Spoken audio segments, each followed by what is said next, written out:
Ela tem sido descrita como a pior forma de sofrimento. Certa pessoa já a descreveu como a maior provação da sua vida. Ainda outra disse que combatê-la equivale a travar uma desabalada luta sem trégua cada minuto de cada dia. A Organização Mundial de Saúde já a classificou como o primeiro problema de saúde do mundo. Ela pode ser uma assassina, uma inimiga implacável que pode aleijar de forma temporária ou permanente. Conseguir reconhecê-la poderia significar a diferença entre a vida e a morte. Trata-se da depressão mental, um humor inflexível e destrutivo que também produz sintomas físicos ou somatiza doenças. Só para você ter uma ideia do efeito devastador desse mal sobre a humanidade, vale ressaltar que, segundo a Organização Mundial de Saúde, ela se tornou em 98 o mal mais comum entre as mulheres, superando o câncer de mama e as doenças cardíacas.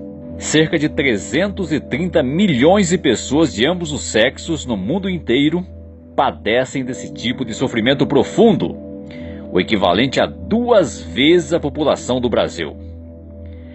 Estima-se que irão surgir 2 milhões de novos deprimidos a cada ano. Só no Brasil, são mais de 10 milhões de sofredores patológicos. As várias faces do mal incluem o mau humor permanente, a sensação de desconforto e a tristeza profunda, que ultrapassa de 2 ou 3 semanas. Ela tem diversos nomes. É chamada de episódio depressivo, depressão recorrente, depressão maior, depressão unipolar e transtorno unipolar do humor. Existe também o transtorno bipolar do humor. Podemos dizer que esta doença, somada às demais, vem a potencializar o efeito de textos bíblicos, tais como Romanos capítulo 8, versículo 22 e 2 Timóteo capítulo 3, versículo 1. O primeiro texto diz que toda a humanidade persiste em gemer, toda a criação, e junta está em dores até agora. E a segunda passagem diz que nos últimos dias haveria tempos difíceis de manejar. Mas qual é exatamente a causa desse mal? Será que é tudo psicológico? É da cabeça da pessoa? É de ideias que ela cria na mente? Ou será que é o resultado direto dos problemas externos que temos na vida, tais como dificuldades financeiras, doenças, solidão ou problemas familiares? Será que a depressão é uma fraqueza espiritual ou fraqueza de caráter ou de personalidade? O que é mais difícil de suportar? Uma vida em cadeira de rodas, no leito hospitalar, a falta de membros no corpo ou a depressão? Quem tanto pode ser atingido por essa doença? E o que é mais importante, como combater e tratar esse mal e contribuir para que outros também o façam? Bem, inicialmente vale ressaltar que 2 Coríntios 1, 3 e 4 chama a Jeová de o Deus de todo o consolo. E 1 João capítulo 1, versículo 5 diz que Deus é luz e que não há nenhuma escuridão em união com Ele. Portanto, Jeová é iluminantemente esclarecedor. Ele não quer que ninguém sofra ou padeça por falta de conhecimento ou pela ignorância. Em função disso, primeiramente iremos dissipar os conceitos errôneos que existem sobre a depressão. Doença esta que vive incubada num óvulo de preconceito e consequente desrespeito. Isso porque a depressão é uma doença diferenciada. Ela não pode ser auscultada pelo estetoscópio, não pode ser revelada em radiografia, nem observada em exames gerais de laboratório. Não. Localizada na parte mais nobre do corpo, o cérebro, ela se esconde em meio aos 100 bilhões de células neuroniais. Contudo, sabe-se hoje que a depressão é decorrente da atividade química deficiente do cérebro. Por todo o cérebro, acham-se espalhadas o que os cientistas chamam de aminas biogênicas, que são compostos químicos que se concentram especialmente no sistema límbico do cérebro, que tem muito que ver com as emoções. Algumas destas aminas atuam como neurotransmissores, isto é, carregam os impulsos elétricos de uma célula para outra no cérebro. Entre estes estão a dopamina, a norepinefrina e a serotonina. Este último, o hormônio cerebral serotonina, é produzido a partir do aminoácido triptofano, que faz o corpo relaxar. A questão é que mínimos distúrbios no equilíbrio dos neurotransmissores provocam mudanças significativas no comportamento, no pensamento e até no sistema imunológico da pessoa. De modo que a depressão é o resultado do baixo nível dos neurotransmissores. Eles não são produzidos em quantidades suficientes ou são destruídos com excessiva rapidez. Portanto, a depressão é uma doença comprovadamente fisiológica, não tem nada de psicológico. Ela não é menos física do que o diabetes, nem mais mental do que a enxaqueca. Por exemplo, imagine alguém que está com fome e que, em resultado disso, venha a apresentar sintomas físicos, tais como vertigem, e sintomas comportamentais, como irritação e nervosismo. Diria que tudo isso é psicológico? Ou existe um problema real, a falta de alimento? Pois bem, a grosso modo, pode-se dizer que a depressão é um sintoma da fome que o cérebro está passando por falta de neurotransmissores. É como um carro que está sem combustível. Não adianta ficar dando a partida, só vai arriar a bateria. Não adianta ficar dizendo para a pessoa faminta que ela tem de ficar com o rosto animado. Dê comida a ela e ela ficará animada. Do mesmo modo, não adianta dizer ao deprimido que ele tem de se animar, ver a vida com alegria. Não. O seu cérebro precisa produzir mais neurotransmissores. E nesse caso não dá para ir a um supermercado e comprar uma cesta básica de neurotransmissores e entregar para a pessoa doente. O cérebro dela é que tem de produzir isso. Então, como resolver o problema? Sobre isso falaremos daqui a pouco. Mas ainda nesta mesma linha de raciocínio, deve-se sublinhar que a depressão é hereditária. Isso mesmo. Podemos ilustrar a situação com pessoas que nasceram financeiramente pobres em comparação com outras que nasceram financeiramente ricas. As pobres têm maior probabilidade de incorrer em dívidas ou de acabar na lista da assistência social do que as que nasceram ricas. Similarmente, devido à hereditariedade, alguns já nascem pobres, mas não materialmente, e sim emocionalmente. E assim, têm maior probabilidade de incorrer em dívidas em sentido emocional e vir a sofrer de depressão.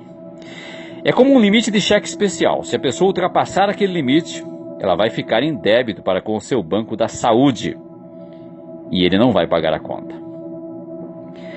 Mas alguns só vêm a apresentar a doença em situações de graves tensões emocionais.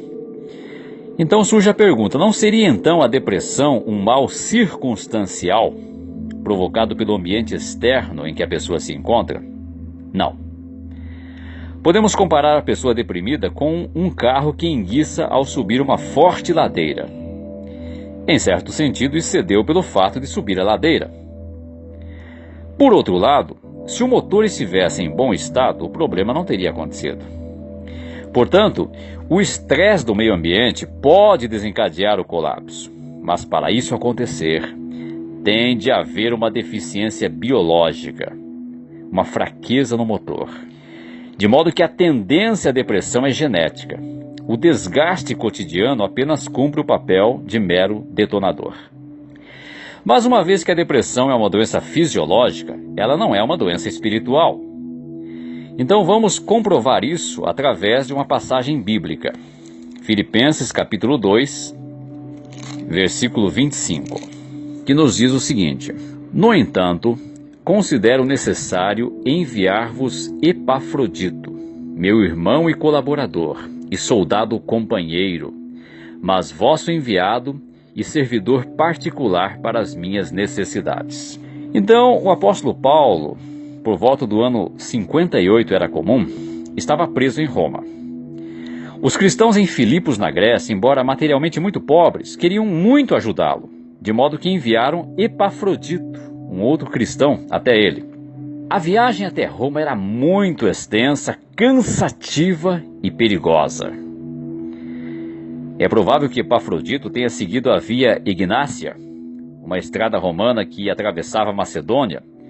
Daí ele atravessou o mar Adriático até o calcanhar da Península Italiana e depois subiu pela via Ápia até Roma.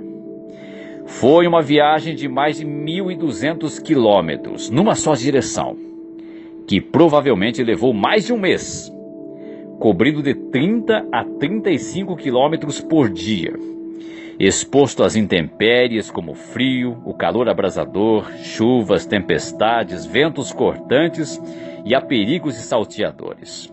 Ao longo das estradas romanas havia algumas mutaciones, ou pontos de parada, onde era possível encontrar mantimentos.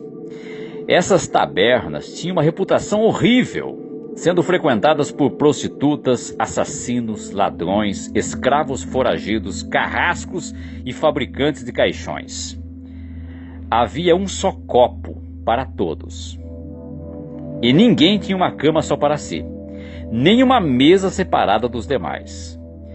A água era péssima e os quartos eram superlotados, sujos, úmidos e infestados por pulgas. Epafrodito passou por tudo isso. E veja o que Paulo diz a respeito dele agora no versículo 30. Porque ele chegou quase a morrer por causa da obra do Senhor, expondo a sua alma ao perigo, a fim de compensar plenamente o não estardes aqui para me prestar serviço particular. Note que Paulo usa o verbo expor. E nesse caso ele usou uma palavra de linguagem de jogatina, a palavra parabolevissamenos, que literalmente significa apostar. Portanto, Epafrodito apostou a sua vida a favor do serviço de Cristo. Diria você que ele era um homem espiritualmente fraco? Contudo, ele ficou deprimido. Vejam agora o versículo 26, do mesmo capítulo 2. Visto que ele tem saudade de ver todos vós, e está deprimido por terdes ouvido que ele adoeceu. Paulo usou uma palavra grega muito forte, ademonel, para estar deprimido, o que indica uma condição confusa, desassossegada, muito perturbada. Para você ter uma ideia da força desta palavra, o único outro uso dela na Bíblia, nas escrituras gregas cristãs, o chamado Novo Testamento, é para descrever a agonia intensa de Jesus no jardim de Getsêmani, em Mateus capítulo 26, versículo 37. Portanto, a depressão não é uma fraqueza espiritual. Mas e quando a pessoa não consegue frequentar as reuniões cristãs, nem participar no ministério de evangelização, não indica isso uma fraqueza espiritual?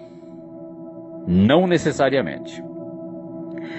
A revista A Sentinela, de 15 de novembro de 1988, na página 24, mostrou que é possível que a doença limite a pessoa a tal ponto. A situação pode ser comparável a uma pessoa que está imobilizada num leito hospitalar, ligada a diversos aparelhos. Diria que tal pessoa é fraca espiritualmente por não poder assistir às reuniões cristãs e nem participar no ministério cristão? A pessoa que tem depressão intensa está numa situação similar. Às vezes nem consegue sair do quarto. Então, visto que é muito difícil demarcar onde termina a doença física e onde começa a doença espiritual, não devemos precipitar-nos em fazer julgamentos. Nosso trabalho não é julgar, e sim ajudar. Então surge a pergunta: como podemos ajudar uma pessoa deprimida? Novamente, a revista A Sentinela, de 15 de outubro de 1988, página 27, mostrou que em casos intensos é necessário ajudar a pessoa a procurar assistência médica. O mesmo é enfatizado na Sentinela de 15 de março de 1990, página 30. Por conseguinte, é necessário tratamento especializado. Hoje a medicina psiquiátrica progrediu bastante. Muitas drogas psiquiátricas não são alucinógenas, nem tranquilizantes e nem tampouco viciadoras. Servem apenas para corrigir desequilíbrios químicos no cérebro. A situação pode ser comparada ou encarada quase da mesma forma como o diabético ter de usar insulina, o hipertenso ter de tomar remédio para pressão alta e assim por diante. Mas parece que o problema reside em encontrar profissionais competentes. Um estudo do Instituto Nacional de Saúde Mental dos Estados Unidos da América revelou que a mais da metade dos pacientes de depressão são prescritos os medicamentos errados. Apenas 1/3 recebe medicamentos corretos e em doses adequadas. Em 1988, tal instituto estabeleceu um programa de milhões de dólares para atualizar médicos e profissionais de saúde mental. Infelizmente, muitos médicos prescrevem ansiolíticos ou neurolépticos quando deveriam receitar antidepressivos. Agora imagine duas situações. De um lado temos um tetraplégico, cego, com deficiência na fala, e do outro lado temos uma pessoa com todos os órgãos normais, mas com depressão. O que é mais difícil de suportar? Esta pergunta é aparentemente muito difícil de ser respondida. Eu não tenho autoridade para respondê-la, mas a Bíblia tem. Veja o que diz Provérbios capítulo 18 e o versículo 14. O texto diz: o espírito do homem pode aguentar a sua enfermidade, mas quanto ao espírito abatido, quem o pode suportar? Podemos voltar à ilustração do carro, só que desta vez imagine dois carros. O primeiro está com a pintura toda queimada e descascada, falta de uma porta, os pneus estão furados. Não obstante, o motorista dá a partida e o carro vai embora, queimando óleo e fumaceando muito. O outro carro aparentemente é novo, não tem nada de defeito observável. No entanto, nem tem partida. Por quê? Evidentemente há um problema elétrico. Lembre-se de que a depressão é um problema elétrico. São poucos impulsos elétricos entre os neurônios. Então a pessoa pode aparentar não ter nada, mas é como aquele carro que não sai do lugar. E aí é que nós vemos a falha em alguém chegar e dizer a ela: você que tem todos os membros do corpo, é sadio, está aí desanimado? Devia sentir vergonha. Tem pessoas que têm falta de membros e estão sorrindo. É verdade. Só que tais pessoas não foram atingidas no espírito, na sua força motriz. Consequentemente, comentários assim não ajudam em nada. Elas só aumentam ainda mais a carga emocional do deprimido. Aumentam ainda mais o seu sentimento de culpa. Também vale ressaltar que a doença não é uma fraqueza de personalidade. Não é falta de força de vontade. Não tem nada a ver com maturidade mental ou intelectual. Até mesmo pessoas bem-sucedidas na vida podem vir a incorrer na doença. A exemplo disso, temos a revista Veja, de 26 de fevereiro de 1997, também na página 97, que fala de um empresário de Curitiba, chamado Márcio Bamberg, de 41 anos, que ao abandonar a sociedade que tinha numa empresa de consultoria em 91, caiu na depressão. O relato diz que ele passava todos os dias em casa, de pijama, sem coragem para procurar emprego. Perdeu 10 quilos. Teve de pedir dinheiro emprestado aos pais e ao sogro para sustentar a família. Adquiriu então o que os dentistas chamam de bruxismo. Durante o sono, ele rangia os dentes de forma brutal. Em apenas 2 meses, seus dentes caíram inexoravelmente, um a um, restando-lhe apenas 2 caninos e 2 pré-molares. Mas depois de 2 anos de terapia, Bamberg recuperou-se, retomou sua carreira e com sua nova empresa, em 97, estava faturando na época R$60 mil por mês. Então veja que não é um problema de personalidade, de falta de força de vontade, ou de maturidade emocional, mental ou intelectual. Agora, por que as mulheres são mais suscetíveis à depressão do que os homens? A proporção é de 2 para 1. Descobriu-se que os neurônios das mulheres são banhados com quantidades menores de serotonina, que é mais abundante no cérebro masculino. Também a instabilidade hormonal durante a vida, mais acentuada nas mulheres do que nos homens, tem seu papel. Uma outra explicação científica é a de que as mulheres seriam mais abertas para aceitar e revelar que sofrem de depressão. Por ser confundida com um traço de fraqueza de caráter pela sociedade humana, a depressão tende a ser negada pelos homens. Assim, olhando desse ponto de vista, as mulheres estariam sendo mais corajosas do que os homens. E já existe outra doença, uma síndrome conhecida como distimia, também provocada por desequilíbrio químico no cérebro.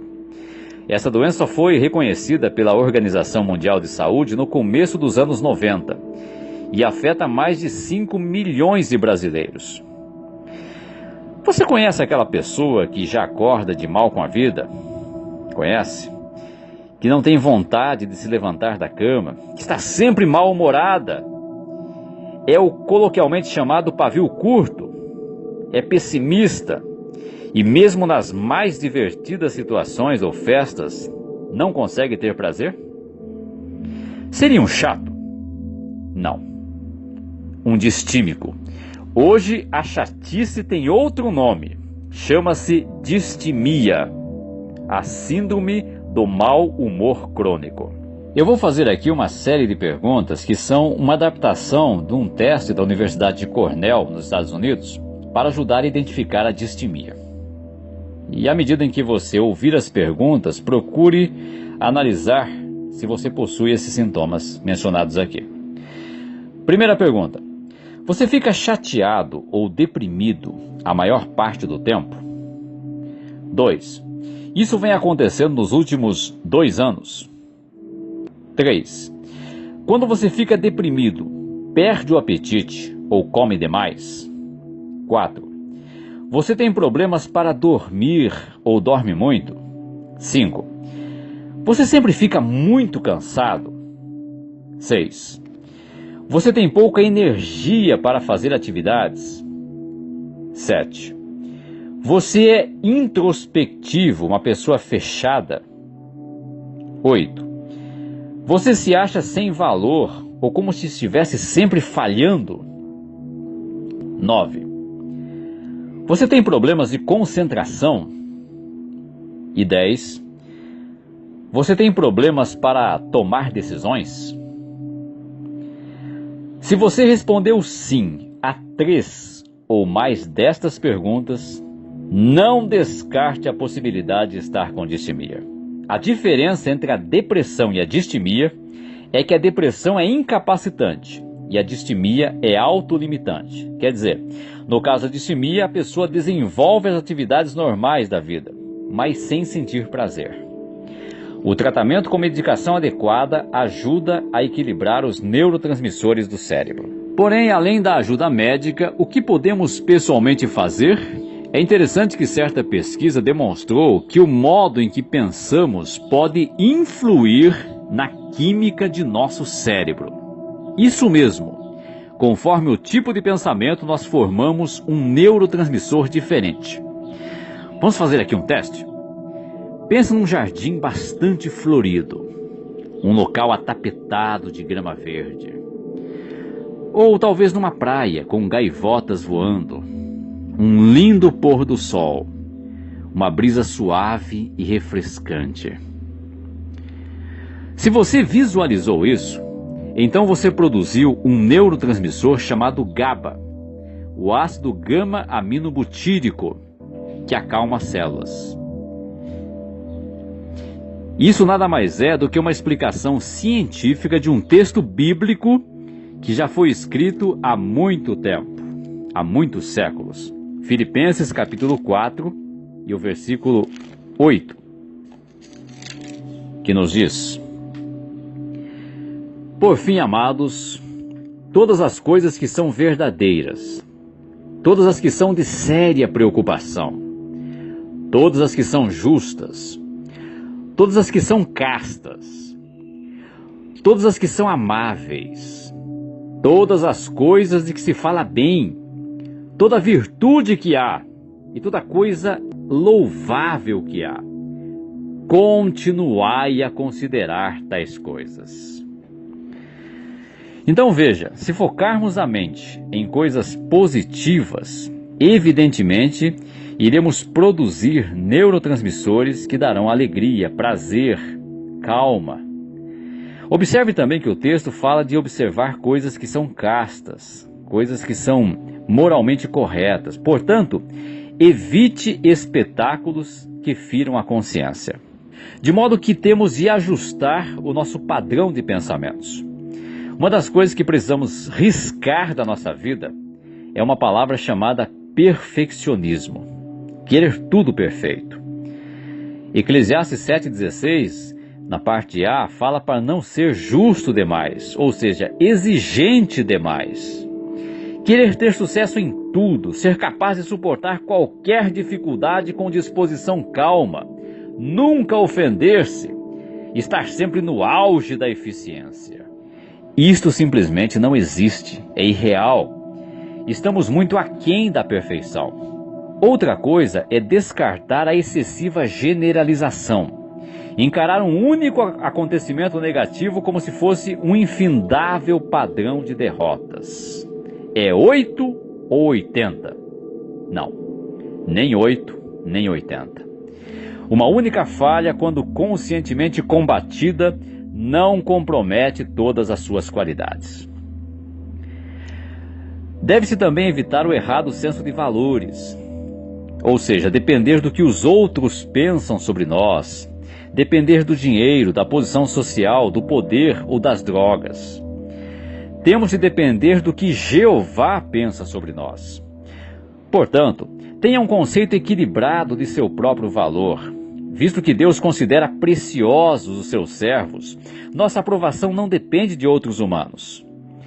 Assim, se alguém com justiça o criticar, reconheça isto como dirigido a algo específico que você fez, e não ao seu inteiro valor como pessoa. Concentre-se nos seus pontos fortes, naquilo em que você é perito. Adicionalmente, devemos aplicar o que diz Filipenses capítulo 3, versículos 13 e 14, onde o apóstolo Paulo escreveu: Irmãos, não me considero ainda como tendo obtido. Ele falava sobre a sua esperança de vida eterna. Mas há uma coisa a respeito disso: esquecendo-me das coisas atrás e esticando-me para alcançar as coisas na frente, empenho-me para alcançar o alvo do prêmio da chamada para cima da parte de Deus por meio de Cristo Jesus. Note que Paulo disse sobre deixar as coisas para trás. Ele mencionou aqui sobre esquecer das coisas que ficaram para trás. Então não devemos remoer o passado. Devemos perdoar de coração aqueles que merecem o nosso perdão.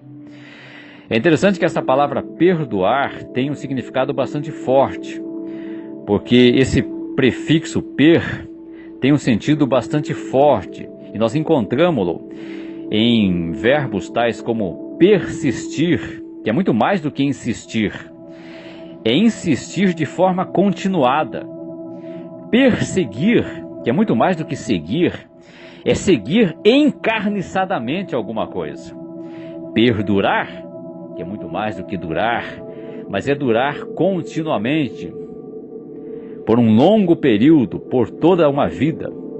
Percorrer, que é mais do que correr, mas é cobrir uma certa distância, muitas vezes grande, enorme. E perdoar é muito mais do que você doar ou dar alguma coisa. É você doar de coração.